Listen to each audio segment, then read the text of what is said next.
할렐루야. 주님의 이름으로 환영합니다. 이 귀한 하루 주님께서 허락해 주셨는데요. 오늘 하루도 또 주님의 말씀으로 시작하시는 여러분들 주님의 이름으로 축복합니다. 오늘 주신 말씀 함께 볼까요? 마태복음입니다. 마태복음 26장 1절부터 16절까지 말씀입니다. 마태복음 26장 1절부터 16절까지 말씀. 하나님의 말씀입니다. 예수께서 이 말씀을 다 마치시고 제자들에게 이르시되 너희가 아는 바와 같이 이틀이 지나면 유월절이라 인자가 십자가에 못 박히기 위하여 팔리리라 하시더라. 그때 대제사장들과 백성의 장로들이 가야바라 하는 대제사장의 관정에 모여 예수를 흉계로 잡아 죽이려고 의논하되 말하기를 민란이 날까 하노니 명절에는 하지 말자 하더라. 예수께서 베다니 나병 환자 시몬의 집에 계실 때에 한 여자가 매우 귀한 향유 한 옥합을 가지고 나와서 식사하시는 예수의 머리에 부으니 제자들이 보고 분개하여 이르되 무슨 의도로 이것을 허비하느냐. 이것을 비싼 값에 팔아 가난한 자들에게 줄 수 있었겠도다 하거늘 예수께서 하시고 그들에게 이르시되 너희가 어찌하여 이 여자를 괴롭게 하느냐. 그가 내게 좋은 일을 하였느니라. 가난한 자들은 항상 너희와 함께 있거니와 나는 항상 함께 있지 아니하리라. 이 여자가 내 몸에 이 향유를 부은 것은 내 장례를 위하여 함이니라. 내가 진실로 너에게 이르노니 온 천하가 어디서든지 이 복음이 전파되는 곳에서는 이 여자가 행한 일도 말하여 그를 기억하리라 하시니라. 그때 열둘 중에 하나인 가룟 유다라 하는 자가 대제사장들에게 가서 말하되 내가 예수를 너에게 넘겨주리니 얼마나 주려느냐 하니 그들이 은 30을 달아 주거늘 그가 그때부터 예수를 넘겨줄 기회를 찾더라. 아멘. 기도하시겠습니다. 할렐루야. 아버지 하나님 감사합니다. 아버지 하나님께서 이 귀한 하루 우리에게 허락해 주셨고 이 하루를 우리가 생명을 가지고 또 살아갈 수 있도록 또 주님께서 은혜 베풀어 주시니 감사를 드립니다. 주님 이 시간 주님의 말씀을 함께 나눌 때에 주님께서 제 입술에 말씀을 넣어주시고 또 저를 통하여서 선포해 주시사 주님 저를 가려주시고 오직 주님만이 나타나는 역사 주님 은혜 베풀어 주시옵소서. 모든 말씀 예수님의 이름으로 기도드렸사옵나이다. 아멘. 이제 이틀 후면 6월절이고요. 또 그때 예수님은 팔려서 십자가에 못 박히시고요. 또 이 세상을 그렇게 마감하실 겁니다. 예수께서 이 말씀을 하시던 그 같은 날, 그 같은 시간에는요. 대제사장들과 장로들이 모여서 어떻게 하면 예수님을 잡고 죽일까 의논을 하는데 예수님의 말씀과는 다르게 유대인의 최대 명절인 유월절은 지나고 나서 잡아 죽이자고 결론을 내립니다. 유월절은요 출애굽을 기념하는 명절이죠. 유대인들에게는 최대 명절이고요. 그때 수많은 유대인들이 제사를 드리기 위해서 예루살렘으로 들어왔었습니다. 이때 얼마나 많은 사람들이 모였었는지 역사가 요세푸스가 잘 알려주고 있는데요. 당시 예루살렘에 모여들었던 엄청난 숫자의 유대 군중들은 로마 통치자들에게는 매우 위협적인 거였습니다. 그래서 이게 얼마나 위협적인가를 네로 황제에게 이해를 시켜주기 위해서 대제사장으로부터 6월절에 제물로 드리기 위해 잡는 양의 숫자를 조사해달라고 요청을 했다고 합니다. 그래서 이때 조사한 바에 의하면 25만 6,500마리의 양이 제물로 바쳐진다라는 기록이 있습니다. 양 한 마리에 10명에서 많게는 20명 정도가 한 무리가 되어서 이 희생양을 잡아 제사를 드리게 되는데 이제 이렇게 본다고 하면은 약 한 200만 명 정도, 200만 명 이상이 되겠네요. 200만 명 이상이 6월절 기간에 예루살렘에 모여들었다는 것을 우리가 알 수가 있습니다. 예루살렘으로 모여든 수많은 사람들 중에 호산나를 외치면서 예수님을 영접했던 사람들도 매우 많았을 것입니다. 그리고 예수님을 메시아로 믿고 따랐던 사람들이 많았기 때문에 이 6월절 기간에 공개적으로 예수님을 잡고 체포하고 그러는 행위는요. 이제 예수님을 받아들였던 또 메시아로 생각했던 사람들로 인해서 폭동이나 밀란이 일어날 수 있는 이 위험한 행동이라고 판단을 한 거죠. 그래서 유월절을 지내고 사람들이 다 자기 집으로 돌아간 다음에 좀 잠잠해졌을 때 예수님을 잡으려고 했던 것입니다. 정황상으로는 이들의 생각이 맞죠. 상당히 지혜로운 흉계입니다. 당연히 유월절을 피해서 잡아야지만 또 조용히 자기들의 이 악한 계획을 이행하기 아주 수월했을 텐데요.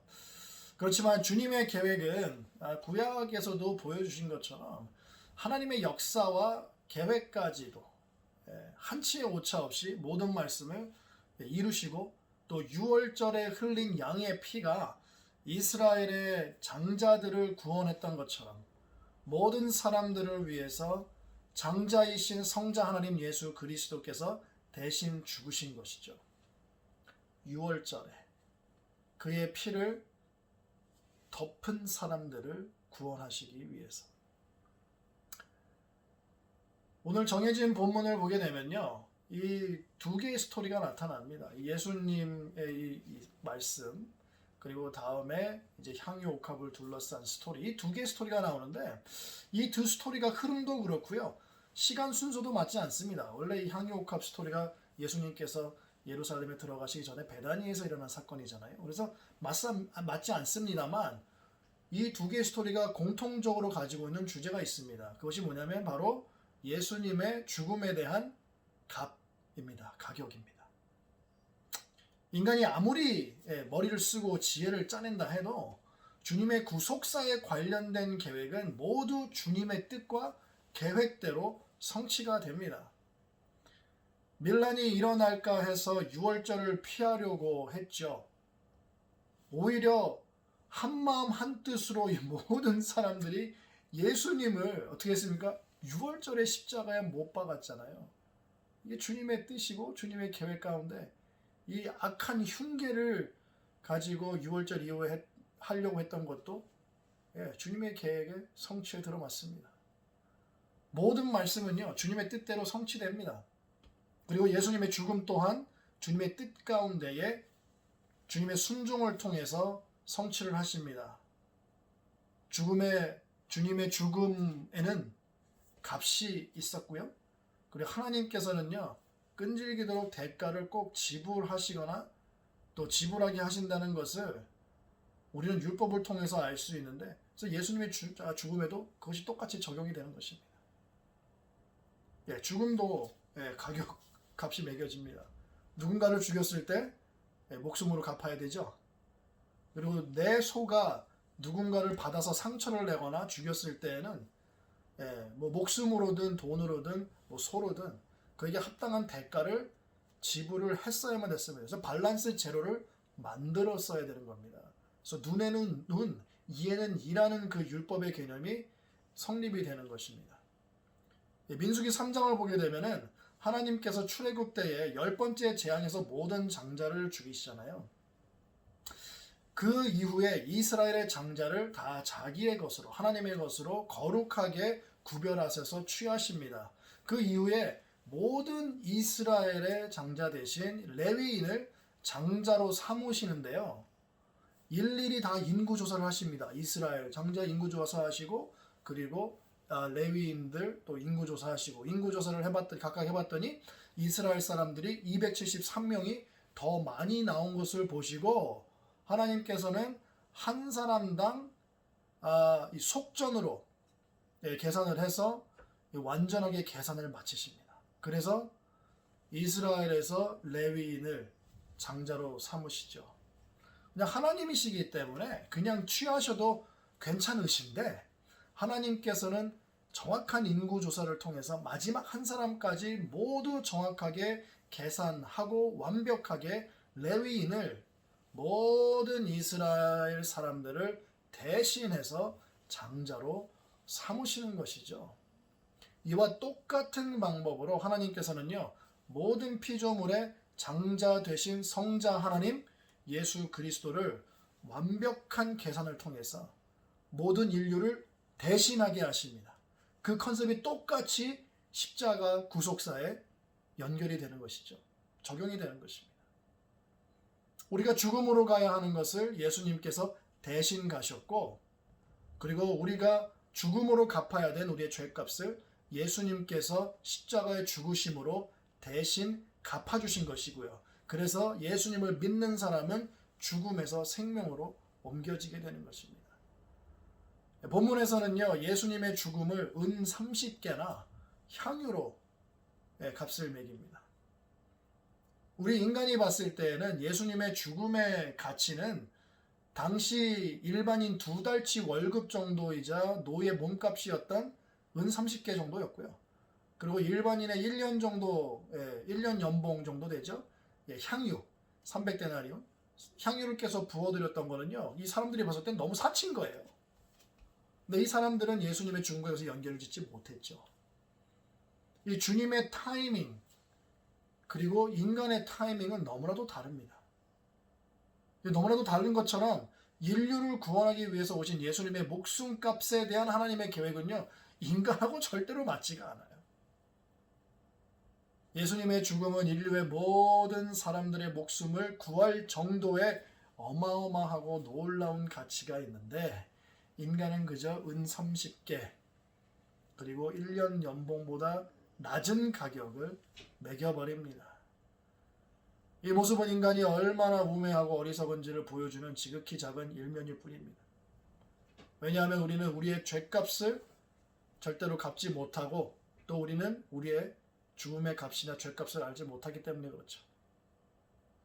지존하신 하나님의 법대로는 인간의 죄값은 죽음이기 때문에 인간이 죽는 것은 자기 죄 때문에 죽는 것입니다. 그래서 지극히 당연한 것이고요. 그렇기 때문에 우리가 죽을 때는 죄로 인해 죽은 거기 때문에 제로 밸런스가 되겠죠. 남는 게 없습니다. 죄에 대한 법정 판정은요, 죽음이에요. 그 죽음은 하나님과 영원히 분리되는 것이어서 하나님께서 특별히 정해주신 지옥으로 가게 되어 있습니다. 예수님이 없는 사람들. 그래서 예수님을 믿지 않는 사람들의 선행은 죽음으로써 그 죄값이 제로가 되기 때문에 당연히 상급이 있을 수가 없죠.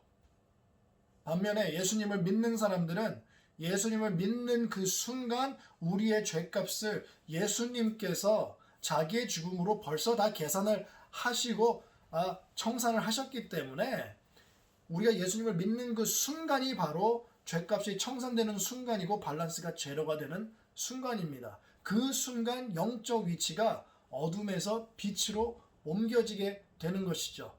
그것이 바로 골로새서 1장 13절에서 말씀하고 있는 우리를 흑암의 권세에서 건져내사 그의 사랑의 아들의 나라로 옮기셨으니, 그 말씀입니다. 그래서 구원받은 그 순간부터 믿음을 가지고 주님을 기쁘게 하는 모든 선행과 행위에 대해서 하나님께서는 상급을 주실 것이라고 히브리서 11장 6절은 약속을 우리에게 해주고 있는 것이죠. 구원받은 것도 사실 감사한데 상급까지 주시니 얼마나 감사합니까? 우리는 평생 감사로 사는 거예요.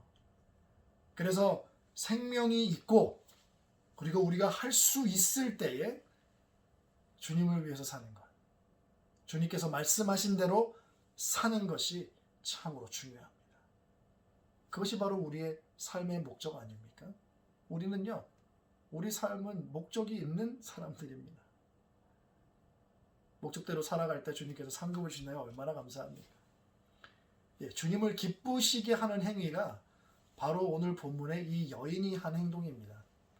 이 여인이 한 행동은요, 여러모로 이상한 행동이었어요. 축제 때에는요, 식사 전에 기름 붓는 일은 있었습니다. 그렇지만 식사 도중에 이렇게 기름을 붓는 일은요, 없었습니다. 그리고 돈도 없는 사람이 너무나도 비싼 향유를 깨서 부은 거죠. 그러니까 사람들이 막 뭐 하는 짓이냐고, 허비하냐고 말하는 거죠. 향유가 가지고 있는 여러 가지 의미가 있겠습니다. 그러나 예수님께서는요, 자기의 죽음을 위해 향유를 부은 이 여인의 행위를 그대로 받아주시고요. 그리고 덧붙여서 말씀하시는 게, 이 복음이 전파되는 곳에는 이 여인의 행위도 함께 기억될 것이라고 말씀하십니다.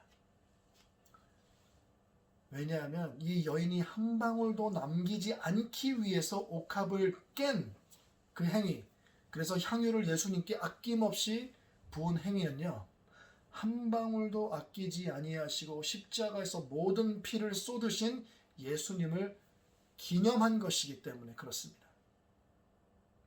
그래서 이 여인의 행동은 복음이 전해질 때 기억해야 하는 이유예요. 복음을 받은 사람들은 복음을 위해서 이 여인처럼 한 방울도 남기지 않아야 됩니다. 비판과 멸시의 시선에도 아랑곳하지 않고 오직 예수님만 바라보고 제자와 종교 지도자들도 감지하지 못했던 예수님의 죽음을 미리 기념했던 이 여인. 예수님은 모든 인류를 위해서 죽으셨지만 주님만 바라보았던 아주 가끔씩 나타나는 지극히 낮은 사람들의 충성과 믿음의 행위를 주님은 매우 높게 사십니다. 그리고 매우 기뻐 받으십니다. 인간의 생각과 하나님의 뜻은 항상 다른 것 같습니다. 기쁨이 은 30개와 향유를 1년 연봉으로 보게 된다면 진정한 기쁨을 누리기는 참으로 어려울 것 같습니다.